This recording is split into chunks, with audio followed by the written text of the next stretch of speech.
Au centre de tri de Firminy, ce sont les déchets de plus de 670 000 habitants qui sont traités, un savoir-faire humain et technologique qui transforme chaque objet du bac jaune en matière première valorisable. On trie 35 000 tonnes de collecte sélective, donc déchets issus des ménages, les bacs jaunes.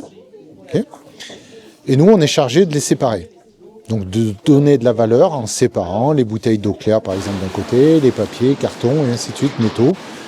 Voilà, et de les conditionner et de les mettre à disposition des filières de valorisation. Oui, il y a des technologies très modernes, de la reconnaissance optique, de l'IA, mais aussi des technologies très anciennes, comme un aimant pour sortir les aciers. Et puis, effectivement, à la fin, il y a toujours des hommes et des femmes qui, manuellement, vont rectifier les erreurs ou les oublis des machines.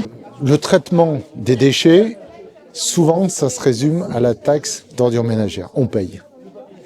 Alors, et on parle beaucoup de recyclage, il y a plein d'émissions dessus. C'est le moyen, nous, de faire connaître notre métier, c'est un moyen de communication. Les gens comprennent et visualisent qu'est-ce qui se passe après le bac jaune. Afin d'être sûr que chacun ressorte avec les bons gestes, l'association Appieux Millefeuille rappelle les bonnes manières de trier les déchets ménagers. Alors dans la poubelle jaune, vous mettez les emballages plastiques, le métal, donc fer et aluminium. Vous mettez le carton, le papier, les briques de lait, de jus d'orange. Il faut les mettre en vrac, détachés. Et puis il faut trier également par matière, c'est-à-dire que essayer au maximum de séparer les différentes matières. Au niveau des machines, ça ne sera pas le même circuit. Et si vous les laissez coller les uns aux autres, ça va partir en erreur de tri.